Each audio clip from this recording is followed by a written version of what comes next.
So will our participants please come up and we're going to have each of you give an opening statement of 5 to 7 minutes, and then I'll think of something else.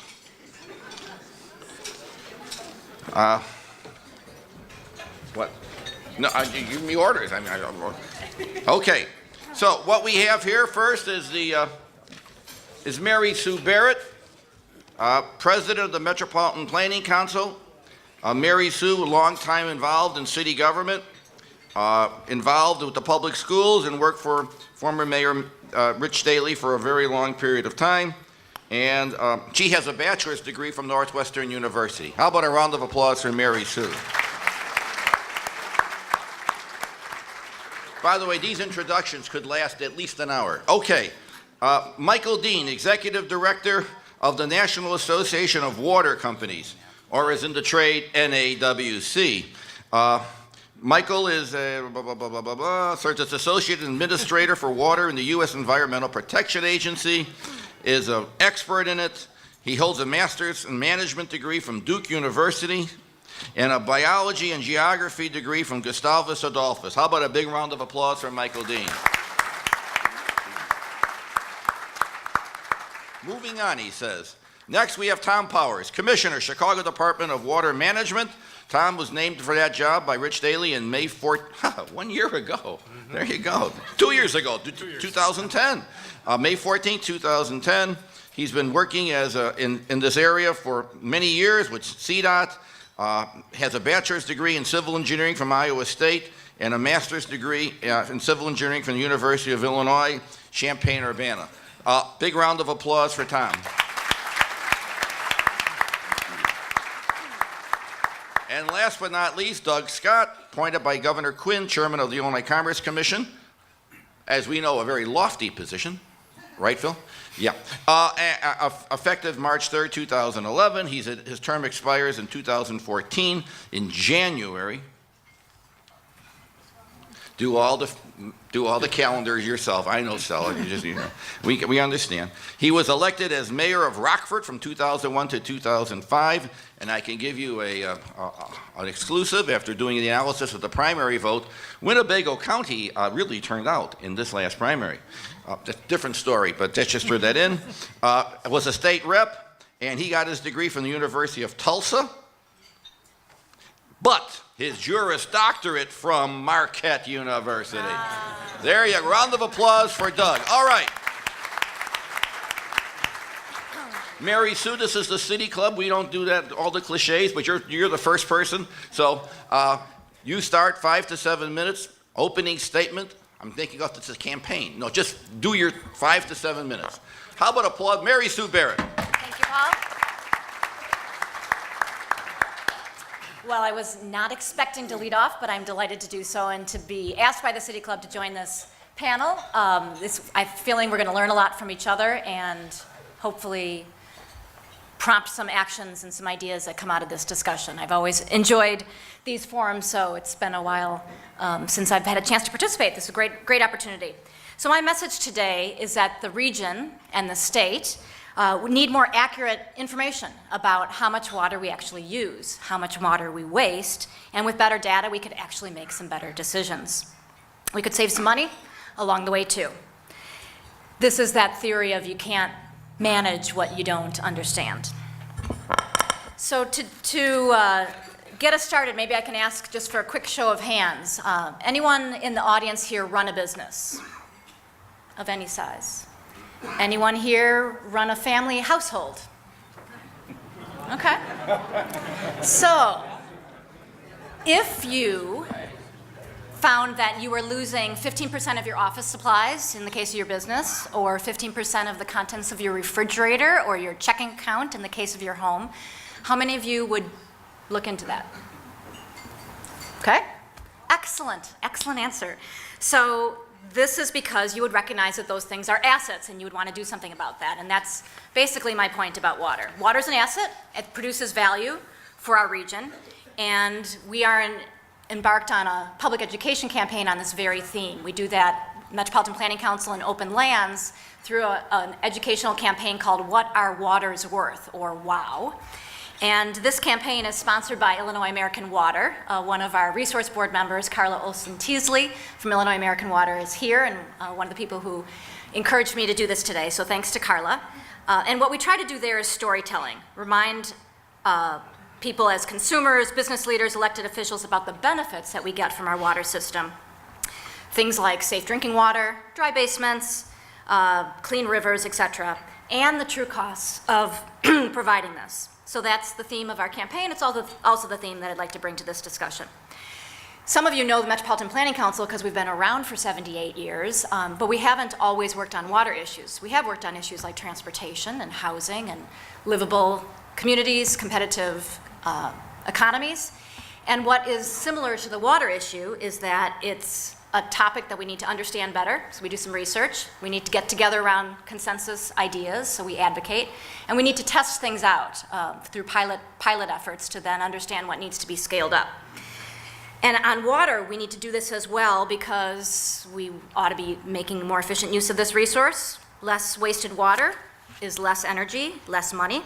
We ought to be making goal-driven, data-driven decisions about our infrastructure, whether that's gray infrastructure or green infrastructure for water. And a concept I think we can all get behind, that the future prosperity, sustainability of our region depends on all communities, whether they be Lake Michigan or groundwater communities, have adequate, safe water supplies. So our water and our water infrastructure need to be regarded as assets and managed. We need to understand demand, we need to understand where we waste it, and we need to make better decisions. So today on the panel, we'll get to hear from the property owner perspective about the importance of water meters, and if you don't have one, I'm sure the commissioner would like to hear from you. We'll also understand it from the utility level with Michael's perspective, things like leak detection and remote sensing, other systems that are helping provide a fix. So these players at the property level, at the utility operator level, are really important, but we also have to understand that while there's lots of decisions that happen by those who deliver water at the municipal level, we need to plan for our water at a regional and state level. And guess what? We don't do this. Why do we need to plan at regional and state level? Well, to make best use of our allowable finite resources. We're actually capped of the amount of water we can divert from Lake Michigan. If we want our region to grow, if we want to add companies to our region that use water, and as we want to help communities like Elgin and Aurora and Joliet who are sitting on top of dwindling groundwater supplies. We also want to demonstrate to our Great Lakes counterpart states that Illinois is a good steward of our very unique allocation of Lake Michigan diversion. And of course, we've got limited dollars at the state capital level particularly, and we ought to be targeting those towards communities that are being innovative. So we're falling down, especially at the state level, in a couple of ways, for two reasons. First of all, money, budgets. At the Illinois Department of Natural Resources, there's 1.5 people who work on Lake Michigan allocation issues. And there's a very outdated accounting system for reporting from Lake Michigan communities about what's actually happening with water use. So I do subscribe to that saying, you can't manage what you don't measure, and we're not measuring our water use in Illinois very well at all. So here's the depressing truth. Every recipient of a Lake Michigan allocation, which is mostly municipal utilities, some investor-owned systems, and a few large users like Loyola Medical Center or the Shedd Aquarium, they have to fill out an accounting form each year and submit it to ID&R. The form asks for things like total pumpage, water lost, and reporting, good thing, very good thing. Other Great Lakes states actually don't have these kinds of systems, and we could learn a fair amount from them and build on it. The problem is that our system here is incomplete. The Lake Michigan communities have to report, but the groundwater communities don't and probably should. But the primary problem is that Illinois' accounting form uses obsolete formula that no longer made sense. I'm not sure when they made sense, but we've been using them for decades, and it's glaring when it comes to wasted water. So here's how it goes. Illinois' formula includes an exemption, it's a loophole, that masks a whole lot of wasted water. Essentially, the older a community's pipes are, the more loss you can write off. Worse, this is called an allowable exemption, is based on a really twisted formula. In some cases, communities with older pipes that might be losing that 10 to 15% I cited in my example, is written off as an allowable water use. And then in communities that have newer water systems, they might be newer communities, or communities that have invested in upgrading their systems, their allowable exemption actually equals more than the total water that they used. So miraculously, between 1999 and 2010, 30 of the 200 reporting communities reported that they were creating water. Pretty cool, based on our accounting system. So whether communities are reporting massive amounts of allowable wasted water or whether they're squeezing water from a rock, the exemption's actually not looked at. IDNR takes that number out of the form and ignores it. The number that DNR actually does study is something called unaccounted for flow. But as you've probably already figured out, this is just a one big mess. The state of Illinois gets partial numbers, not useful information, and we're left in the dark about where we need to invest, locally, region, state. So here's an analogy that might be useful. You decide you need to lose 20 pounds, and you rationalize, you convince yourself that really it's probably unavoidable that you're 15 pounds overweight, so it's really only 5 pounds that you need to lose, and who cares about 5 pounds, so you're not gonna diet. And probably we've all contributed to that addition with this meal today. But if we were honest with ourselves in Illinois, we'd actually come up with a more useful water accounting system, one that's less forgiving of allowable water lost and more focused on getting useful data together. So despite these inaccuracies, it's not just a funny story, it actually masks real costs. There's a huge amount of labor, electricity, chemicals, pipes, repaving streets, et cetera, that goes into this. With the flawed information that we have, Chicago's total water loss in 2010 was 21.6 million gallons a day. The city deserves a ton of credit, as you'll hear in a moment from Commissioner Powers about making strides to reduce this. 21.6 million gallons is just a little bit less than the total amount of groundwater consumed in the western and southern suburbs combined. So it's a pretty big amount compared to the needs elsewhere. But keep in mind that other communities have higher prices, higher rates of water loss, and fewer miles people per pipe to pay for it. So while the total gallons in the city are big, the problem is actually... Could you quote? Absolutely. The problem is actually a lot bigger outside of Chicago. So in places outside of Cook County, we've actually got a bigger job to do, and they might actually need more help. So if we actually plugged these leaks, we could save some money, and we could divert that to some green water and some green infrastructure that could help us conserve the water that we have and make it go further. You'll hear in a moment from my colleagues about other challenges of delivering the system, but I hope that we can factor this in, that good data will help us help the locals, whether they be private operators or public municipalities, do their job better, and that all starts with good information. Thank you very much. Thank you very much, MarySue. Now, before, Mike, you'll be next, but could everyone take a sip of water so we get into the mood? There you go. Okay. Michael, go ahead. Right. Well, thank you. Thank you very much to the City Club of Chicago, to Paul and the Board of Directors, and to Jay for inviting me to come and join you here in Chicago. Come from Washington, D.C., although I spent the weekend in the Midwest, so it was nice. I'm from Minneapolis originally and spent the weekend up there. So I also discovered that allergy season may be over in Washington, but it's certainly not up here. So I'll apologize ahead of time if I have to interrupt. Very briefly, the National Association of Water Companies is a trade association that was established in 1895, and we represent private water utilities and other private water service companies that operate municipal systems under contract, such as Milwaukee's sewerage system under contract, Indianapolis' sewer system under contract, other large and small companies. We today represent companies across the country, all the way from very large companies like American Water, our largest, to small family-owned companies that serve 100, 150 people in some cases. So we share a lot of the same challenges both across the country and across our public and private colleagues. And I'm going to start with a little bit of a national perspective and bring it down to what we already heard about from MarySue, kind of more locally. At the national level, about 1 in 4 Americans are touched by a private water service company, either directly served by an investor-owned or other privately owned water utility, or one of those public-private partnership contracts. About 40 million people are served directly by private water utilities, and another 40 or so private wastewater utilities in various forms of public-private partnerships. So, we're not the largest, but we are a significant part of the industry. And as such, it's really incumbent on us to make sure that we help the nation and our communities throughout the nation meet their water challenges. We all know there's a big need for investment. I'm sure we're going to hear more about Chicago. Just the EPA talks about drinking water and wastewater needs. In 2007, EPA said there's $335 billion that needs to be invested in drinking water systems across the country over the next 20 years. Very similar numbers for wastewater.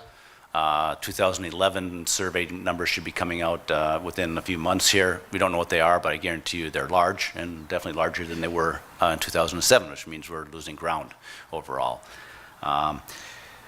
It's really easy to focus on big national numbers, but sometimes it paralyzes us. Someone should take care of that then. Someone needs to take care of that. But more than anybody that all water issues are local. And it's important that we look at it from a local perspective and bring local solutions to bear. We just heard about meters. One of the good news I want to talk about is most of the country does have meters for water, and that's it's a good thing. At least there's some relationship between customers that use water and the cost that it takes to provide the benefits they receive from the water service to them. But I believe it's kind of that we've discovered a kind of a hidden cost to that success in metering water systems across the country. And it's led people to believe that when they pay their water bill, they're buying a gallon of water. And they've never been buying a gallon of water, and they're not buying a gallon of water. What they're paying for is the vast complex infrastructure system that takes to build and sustain and operate this infrastructure system that delivers as much water to them when they need it, when they need it and when they need to use it. And I kind of talk about from vacation flows to fire flows. I mean, all the way from when you're on vacation, your neighbor comes in and feeds and waters the dogs and cats and maybe waters your plants and you need a couple of gallons a day, to the time when your home is on fire and you need 1,000 gallons a minute. That's what you're paying for throughout your water bills and whatnot. It's very important for us to remember that it's not just that product, there's a vast infrastructure behind us that we all depend on for many, many reasons. This is particularly an important distinction at a time of increasing and consistent declining consumption in water across the country. I'm not sure exactly what it is here, but never mind consumers being more aware from an environmental standpoint. Some of my utilities are finding just new appliances alone, new construction with front-load washers and new appliances, we're seeing 1.5% to 3% annual year-over-year reductions in consumption, compounded. You see what that does over 10 years. So while revenues are coming down and usage is going down, the cost of providing that infrastructure, those pipes that provide your fire flows, the source of water that you need to come is not going down commensurately with that. So we need to really work with that. And that's something that both private water companies and public water utilities are struggling with on a very regular basis. And it's going to continue to be a very significant issue. So I'm not coming here with kind of doom and gloom because I'm an optimist in this. I truly believe that we have solutions to all of these issues. Companies like, and you see member companies, municipalities like Chicago, every day are looking at transforming the way they do business. Certainly some much better than others and much more extensive than others, but we're looking at much more efficient operations. Technology, we heard about some of the technologies, not just from treatment technologies, but pipe. Those big numbers I talked about, both water and wastewater, the vast majority, over 50% of those are pipes in the ground. They're not the big fancy plants where you can look at and say, okay, that costs a lot of money. It's replacing huge infrastructure or at least rehabilitating that infrastructure underground.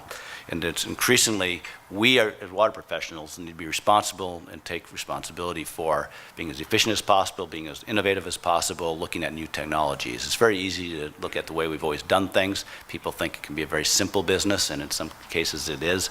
But it's our role as we provide the service to customers is to make sure that we're doing everything we can to make sure it's delivered as efficiently as possible and as transparently as possible so people know what they're investing in. It also requires, and we heard just a little bit about it, is education. You know, we in the water industry have been kind of very proud over the years of just, you know, leave us alone to do our job. You know, you turn the tap and safe, reliable water is there, you flush the toilet and it goes away. But increasingly, we need to educate people of what it takes to deliver that water and to take that wastewater away and treat it so it can be safely reused or returned to the environment and into the communities in which we live. We also see innovation in financing, and maybe we'll hear a little bit about the Chicago Infrastructure Trust. What I like about that is it's looking at the type of solutions that across all those sectors we need to talk about, which is increasingly public and private working together. Chicago is a perfect example, the Chicago area, of a mix of public and private utilities, drinking water and wastewater utilities, stormwater utilities. And again, in the water business, we've been very segregated in too often. And groups like the Planning Commission can help force us to look and manage our water and our water utilities within the overall concept of the watershed in which we work. And also, very importantly, it's easy to talk about the value of water. I've been talking about it at EPA, particularly before this, and I'm starting to get away from it a little bit because it's almost a cliche, like sustainability. It needs to be done sustainably. You know, value water. We all know water is valuable kind of inherently, but what we increasingly have to do is educate the households and businesses in our communities that, like anything else in their lives that they derive value from, they need to understand and be willing to pay what it takes to provide that value into their lives. And that's something we have not done as a water industry very well, and we need to work much more closely with a broader group of stakeholders in that.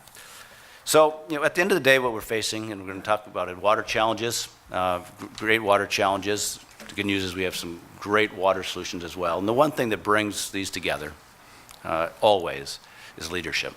And it's leadership at the municipal level from the mayor or the commissioner, leadership within our companies, or as a broader water industry, working with business leaders in communities and households to educate people what it takes, why they need to be willing to make the investment, because no one else is going to do it, and it's their community, it's their public health, it's their economic vitality, and it's their quality of life. So, and I also thank the City Club for taking the leadership to bring a great forum like this together to talk about this. And it's great to see so many people who came to listen about water. Okay, thank you very much, Mike.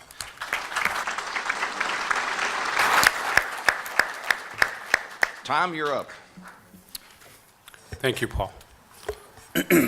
I'd like to take the opportunity to thank the City Club, Jay and Paul, especially for giving me the opportunity to sit up here today, put on a suit, look kind of fancy. I also, it's nice to look across a room and see the people that I've worked with for 15, 17 years, the consultants, contractors, organized labor, and it's really nice to see some of the old commissioners here that look like they've unaged at least 15 years. So it kind of leads me to believe there is life after public service. So thank you. You're bolstering my spirit. Thank you. Usually when I give a presentation, I started out with your mind for 5 to 7 minutes, right, Paul? It's a loose. All right. I got you for a couple minutes, and people do not understand the value of water until they go to the spigot and it doesn't work. And usually that's when my phone starts going crazy. That or when it's a 36-inch break in Pilsen and there's 3 million gallons of water flowing down the street heading right for a high school, who, you know, at least it was on a Friday night, so I was lucky in that respect. So people really don't understand it, and I'll be honest with you, I was one of those people. I spent 15 years over at the DOT. I was a bridge engineer. And I moved over to the water department. And I'll tell you what, my first break, when people who had little kids or they were unable to flush the toilets, you know, they couldn't do some things as simple as make formula. You know, it really sunk in. And it's a department, it's an incredible department. So basically what the department consists of are the 2 largest conventional water treatment plants in the world. We have Jardine and we have the South Plant. Between the 2 of them, we can treat and pump 2.1 billion gallons of water every day. Big deal, right? Big number. That's equivalent to filling the Sears Tower 5.5 times every single day. That's the capacity that we have. On top of that, we're responsible for then conveying the water via tunnels that are about 200 feet down in bedrock to our pumping stations. And our pumping stations then lift the water out of these tunnels and they pressurize the system. A system that consists of about 4,300 miles of water mains. So you can see it's quite a robust system. Now, the pumping stations that I was referring to, 4 of them are actually still steam powered, which is a very ineffective way to run turbine pumps. The mains then, so when the pumps pull the water up out of the tunnels and they pressurize the mains, our mains run anywhere from 6 inches all the way up to 60 inches. And some of them, kind of a funny story, we had a press conference with MarySue, and on the way out to the press conference, I Googled the year that this pipe was installed in the ground. It was 1896. That was the year the Spanish-American War was fought. So that's the kind of the eye opener that I received going over to the water department. So we have 4,300 miles of main, a quarter of which are over 100 years old, which is incredible. And the reason that is nobody wants to make the tough decisions. Everybody, this is my opinion now, it's easy to point out the problems. It's very easy to say, you know what, you got a lot of old mains. The tough part is, how do you fix them? Another kind of a funny story, I was actually talking to my daughter about this, my 12-year-old, last night. And I was explaining to her the situation. And the 12-year-old daughter says, well, fix it, Dad. And I looked at her and I said, Et tu, Brute? Oh, very good. I didn't think anybody was going to get that. Very good. Very good. Yeah, no kidding. Very good. So, you know, one of the things about working for Mayor Emanuel is he sees this. He saw this right away. My interview with Mayor Emanuel was not about an interview. It was about the state of the system, and he saw it immediately. And with that, we passed rate increases with City Council, and these rate increases are staggering when you look at percentages. But when you actually look at the dollars and cents, we're really not talking a lot of money. So in 2012, we raised water rates 25%. It's a big number. Our water rates were $2.01 per 1,000 gallons. So that kind of puts it in perspective, really what we're talking about. And with this 25% rate increase, the rates went to about $2.50 per 1,000 gallons. And I sat down and I actually calculated it out. And it's about 1.3 cups of coffee extra that people would have to pay, that amount of money, is what the water bills would go up per week. So really what that's the tough decisions I was talking about was laying the political capital on a table to say, this is the right thing to do, and this is not just for us, this is for our kids and our kids' kids, because they're not getting any younger, right? The pipes are not getting any younger in the ground. The steam stations are not, they're still wasting money every time we fire up the steam stations. The plants are not, you know, the 2 plants, the Jardine was put in service in '64, and the South plant was put in service in '47. So you can see if we don't maintain them, we're all gonna have problems, because the difference between the city and the suburbs is there's no water towers in the city.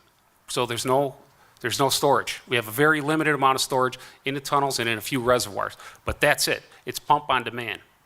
So you can see the need, the mayor saw the need to upgrade the system. And in doing so, we're going to replace, over the next 10 years, the plan is this, and I've been told in no uncertain terms, you will not fail. The plan is we are going to replace 880 miles of water main over the next decade.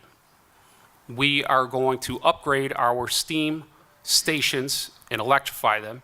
In doing so, we save $7.5 million per station per year in energy costs, labor costs, and maintenance costs. That's money that we can then put back in the system and replace more main or upgrade the stations or the plants themselves.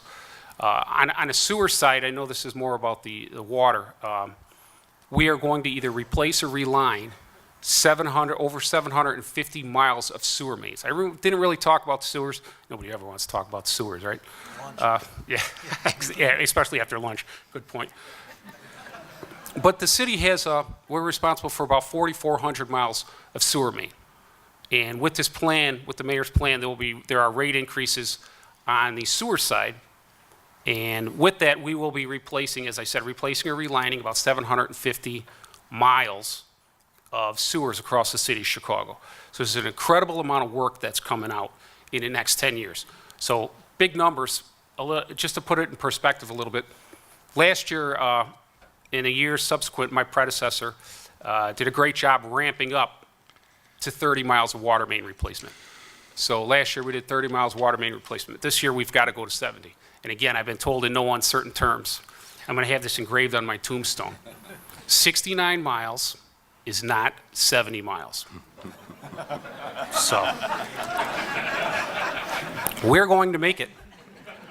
And we actually, again, it's better to be lucky than good in some respects. And with the mild winter, we started about 6 full weeks earlier than we normally would have in order to ramp up and make it. So these are some of the things that we're going to be doing over the next 10 years. As I said, I look out across the room and I see a lot of folks that basically put me in the position that I am today. There's a lot of coworkers here. I appreciate all the work that you all do, and I look forward to working with you for over the next 10 years. Knock on wood. Thank you, Tom.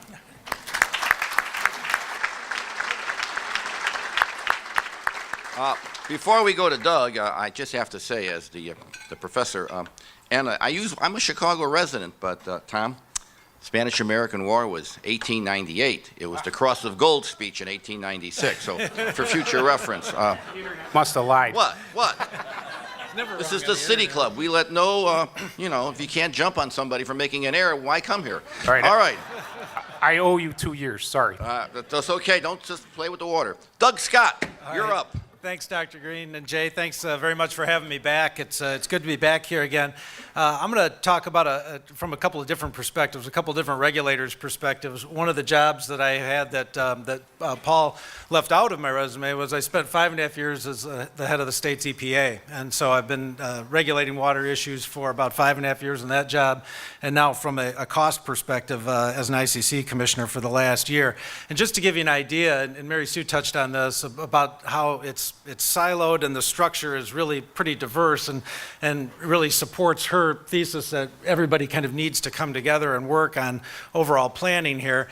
In Illinois, the Department of Natural Resources is responsible for water quantity issues, so the Great Lakes issues and planning for things like into the exurbs and other areas. The EPA is responsible for water quality, doing that on behalf of the U.S. EPA. We're a state that's delegated to do the work for the U.S. EPA here in Illinois through the IEPA. And then the IEPA is responsible for all of the water systems throughout the state. The ICC, from a rate perspective, is only responsible for the private systems. So for Chicago or Rockford or those systems that are municipally owned, the feeling is the voters are a very good check and balance for the locals, or the mayor's a very good check and balance for the local systems in terms of trying to get some things done. And so their costs, their rates, what they charge end up coming just before, it's structured differently, but through the municipal government itself and not through the ICC. What we end up with then are just the rate cases involving the private companies like the companies that Michael represents.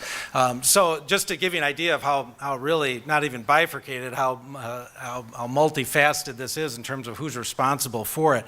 I'm just going to touch on a couple of issues in no particular order because we do want to get to questions, and these have been touched on in different ways. One of the huge issues that we see, and this is both from an IEPA as well as an ICC perspective, is the whole issue of infrastructure. And it's been touched on here a couple of times, but just to give you an idea, when the stimulus money came through, and there was a piece of that went in Illinois to both water systems and to wastewater systems, not to any of the privates, but just to the municipally owned, the publicly owned systems. We put out a request, and people were sending us at IEPA, were sending us their request for dollars. What we got amounted to about double what we would normally get in a year's allocation under the program that was operating under from the feds. And we had 19 times the requests as the amount of money. And remember, these were for projects, the term that they used was shovel ready. These were for projects that were ready to go right now. These aren't any of the long-term projects. This isn't year 15 in Tom's program. This were the projects that were supposed to go right now, and the needs were the same in wastewater as they were in drinking water. So just to give you an idea of how big that is, and that's a program that obviously is desperately needed throughout this state and other states, but it's one that traditionally under the administrations of President Bush, the White House would either greatly reduce the program or zero it out in some cases, and then Congress would end up putting the money back after great fights from pretty much every state, because they were all getting these dollars. Now, important it was, the Obama administration has kind of left that money there, but it's one of those things where you've got that pot of money every year. It's always in jeopardy, as we know how budgets work. And so with the needs that are out there, that's a huge issue going forward. And one of the reasons why that need is there, the issue that both MarySue and Tom talked about, and Michael did too, is this whole issue of conserving water, this whole issue of, he's replacing, mains not just because, he wants to replace them or he thinks it's a neat thing to do or he's got a neat number to shoot for. He wants to do it because the mains that they've got are less efficient. They're losing water, as was talked about earlier. MarySue talked about figures of 10 to 15%. We actually had a lot of things coming before us at IEPA where as much as 40% or even more in certain cases of water loss. Well, not only are you wasting water resources when you're doing that, but the electricity to pump, all of the energy that's related to doing that, the costs go up exponentially from that. It's not just a matter of water loss. That would be enough. And so a lot of this work really has to be in replacing the infrastructure that's out there. The other reason why infrastructure becomes very important, and this is one of those issues that crosses both all of my former lives as well as the current one I have, is the whole issue of the EPA regs. They're getting tougher as time goes on. There are at least 200 communities in the state that are working on issues of radium or arsenic in their water systems that weren't 2 decades ago, because people couldn't figure out either what the health impacts were of certain amounts of radium or arsenic, or they didn't have the technology to be able to measure for the low levels that they needed to be able to figure out whether systems were in compliance or not. That changes, that evolves as time goes on, and as we get better about understanding both the health impacts and about being able to measure, it puts more and more pressure on either the municipalities that run their own systems or the private companies to do replacements.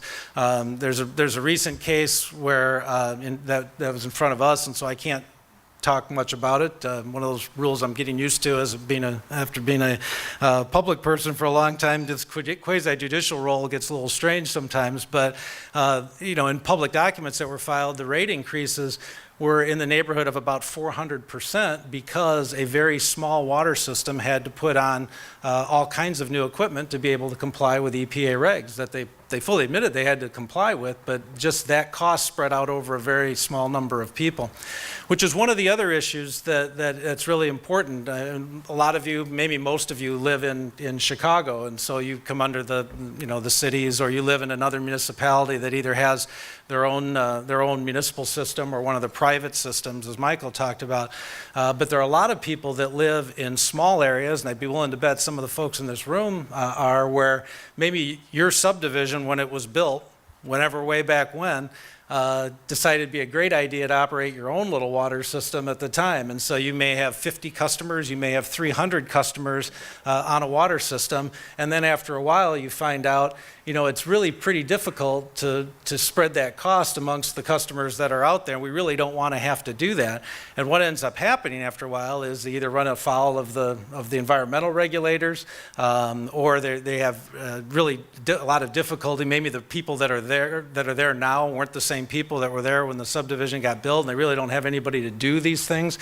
And so they end up either selling their small little system to a private company, or they end up trying to merge into a municipal system. Generally has some fairly dramatic cost implications, because a lot of those costs have been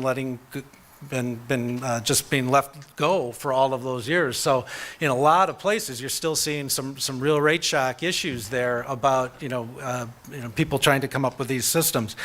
And the other issue for that is there are a lot of people that are still on private wells. We're talking about systems that are here, but when you look at it from an environmental standpoint, there are a lot of folks that are still on private wells, and you see over and over again, even a lot of them close to municipalities, with a lot of the manufacturing and agricultural heritage of Illinois, you find more and more private wells that end up being compromised, which forces people to go into municipal systems.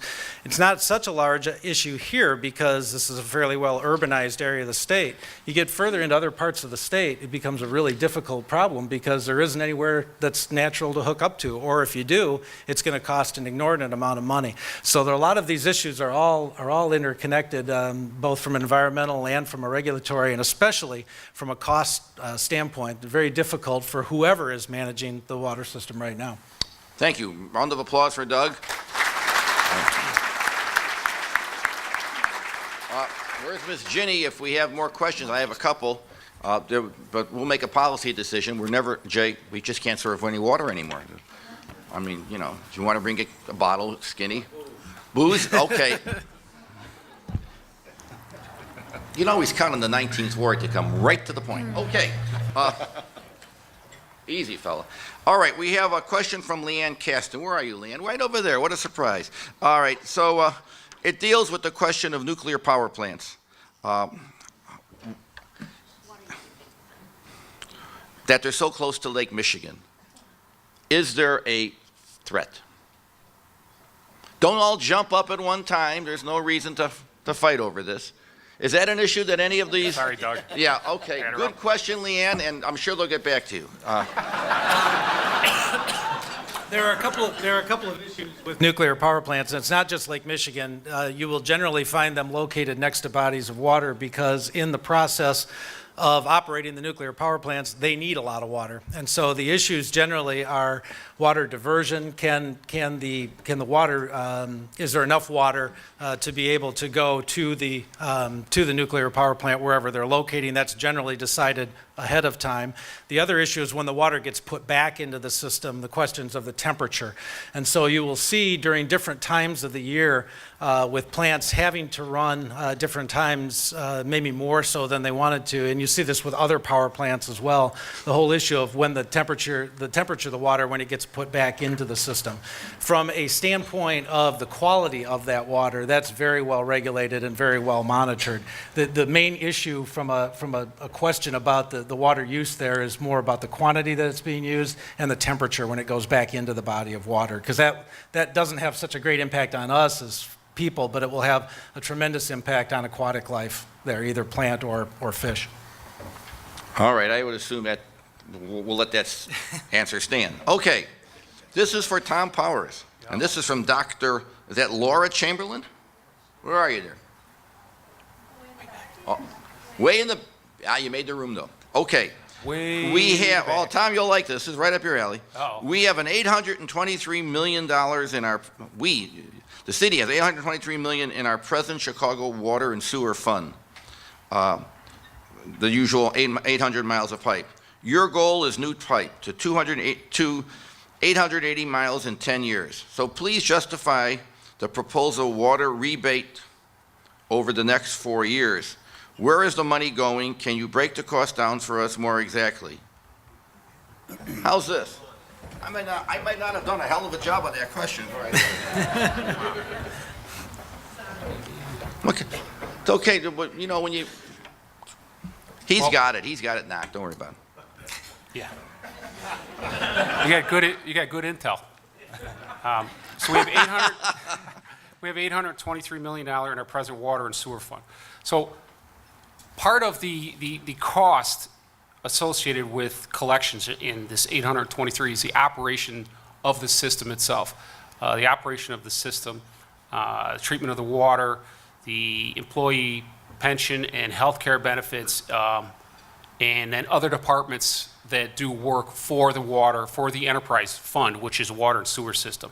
So that's a bulk of the money goes there. Our operating expenses on the water fund are about $270 million.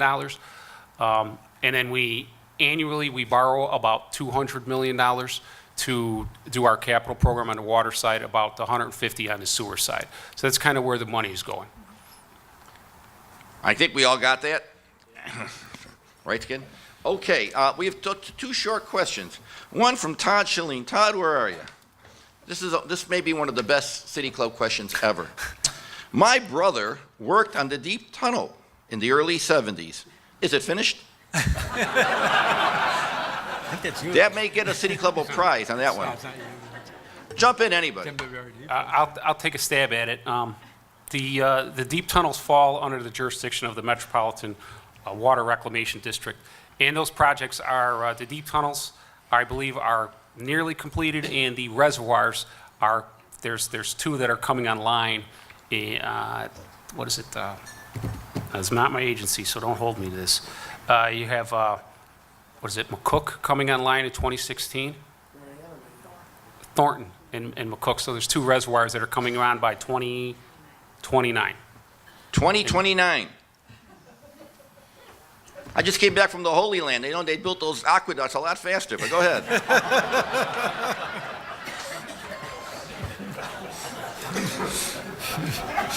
We're going to have a City Club meeting on that day, right? Everybody here, you're invited.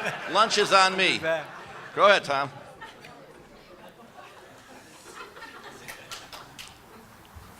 Are you done? Good answer. 2029. 2029. Sounds like a good answer. A great answer. All right, well, listen, Carlos, where are you? Where's that Carlos Ponce? Right there. He wants to know why the City Club selected to use a water infrastructure symbol as its logo. Pretty shrewd question. Did you ever hear the Chicago fire? That withstood it. All right, how about a big round of applause for our